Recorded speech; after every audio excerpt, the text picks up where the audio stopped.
Hare Krishna devotees, welcome to Shloka Day. Today's Shloka is Shloka number 3 of chapter 14.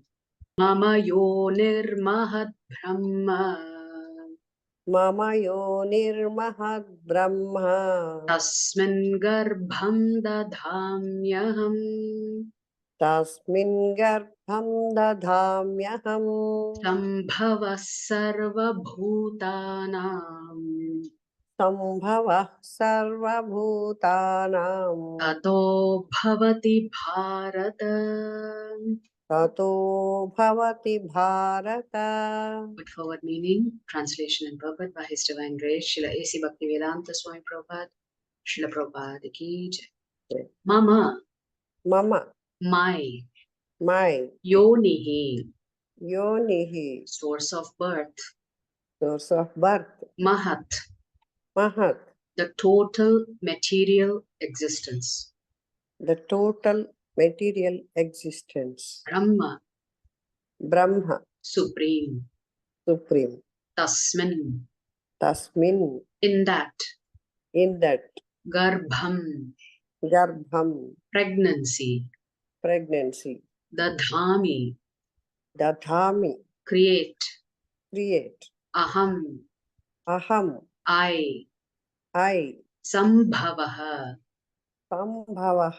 the possibility, Sarva Bhutanam, of all living entities, Tataha, thereafter, Bhavati, becomes, Bharata, O son of Bharata. Translation: the total material substance called Brahman, the total material substance called Brahman, is the source of birth. And it is that Brahman that I impregnate, making possible the births of all living beings, O son of Bharata. So Prabhupada, before we do that, let's just look at the quick summary view. This two shlokas, shloka number 3 and shloka number 4, is all about how the Jivatma actually comes in contact with matter. And this is coming under the section of how the soul is actually conditioned by these 3 modes. So Prabhupada is writing, this is an explanation of the world. Everything that takes place is due to the combination of Kshetra and Kshetrajna, the body and the spirit soul. So the Kshetra and Kshetrajna were covered in the 13th chapter. The body and the knower of the body. This combination of material nature and the living entity is made possible by the Supreme God Himself. The Mahat Tattva is the total cause of the total cosmic manifestation. And that total substance of material cause, in which there are 3 modes of nature, is sometimes called Brahman. The Supreme Personality impregnates that total substance, and thus innumerable universes become possible.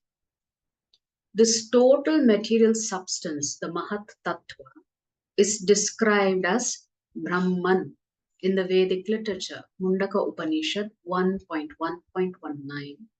Tasmad etat Brahma nama rupam annam cha jayate.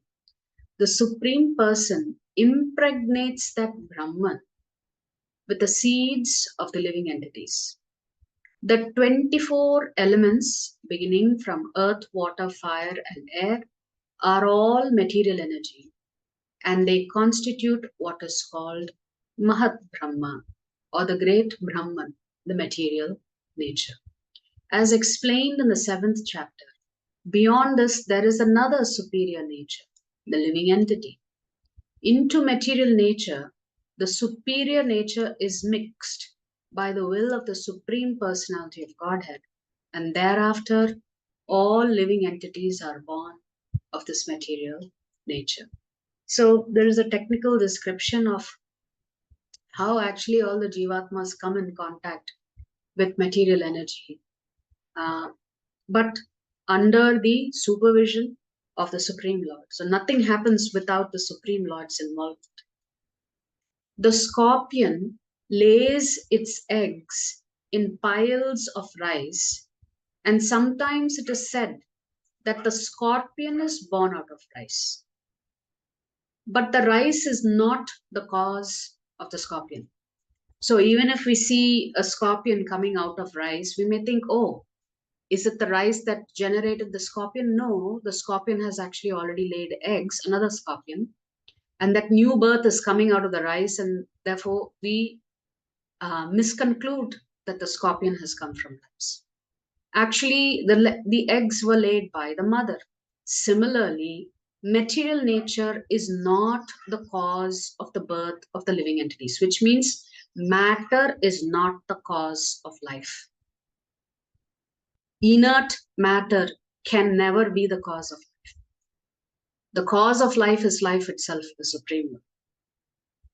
The seed is given by the Supreme Personality of Godhead, and they only seem to come out as products of material nature, which means just like a mother scorpion has already laid eggs in the rice, the Lord has through his glance laid the eggs or the seeds of all the Jivatmas, and at different points in time these seeds fructify and come out as Jivatmas in material nature.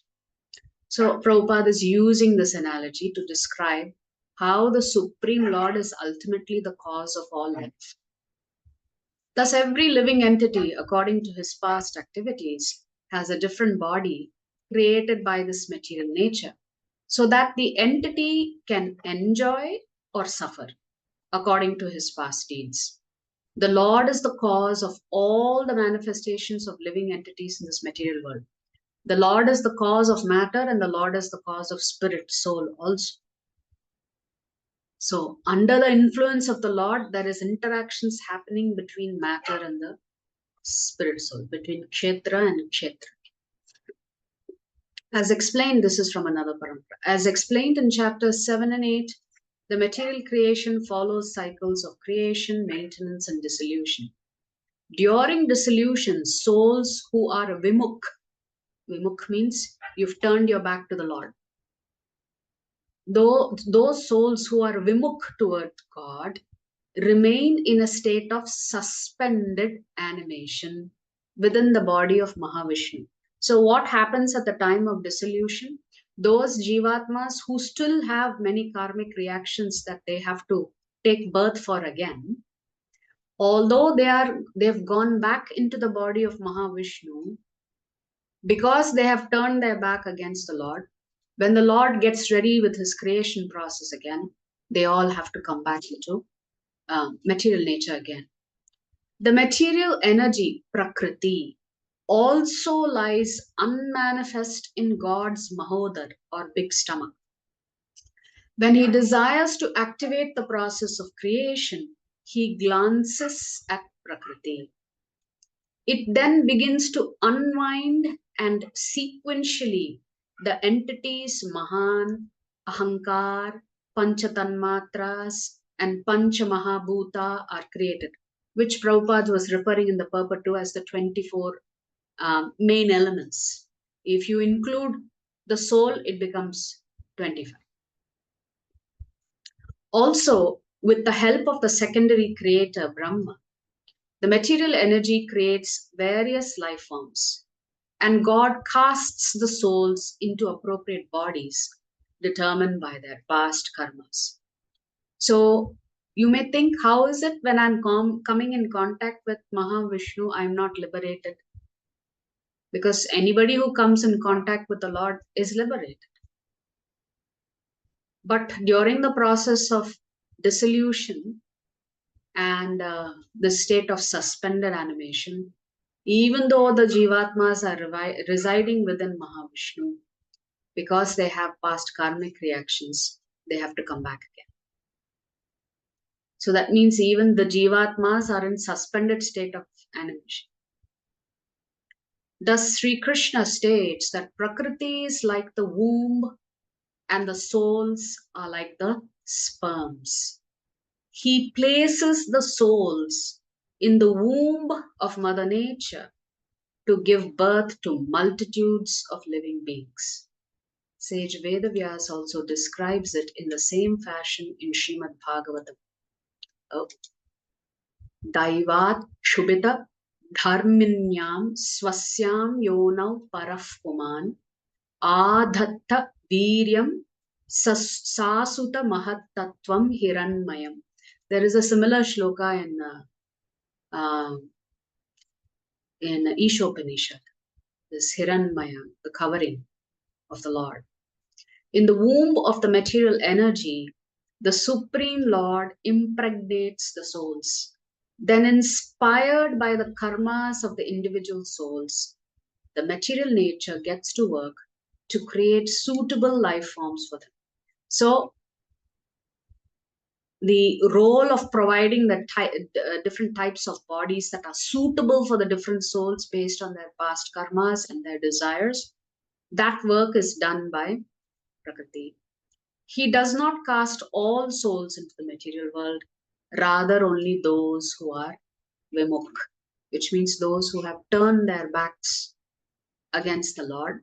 They are supposed to be offending the Lord, and hence such souls will come back and take birth in the material universe when the Lord creates again. If you like our videos, please subscribe to our channel and turn on the bell notification. If you'd like to join our classes every day, please check the details in the description section of this video. We look forward to serving you.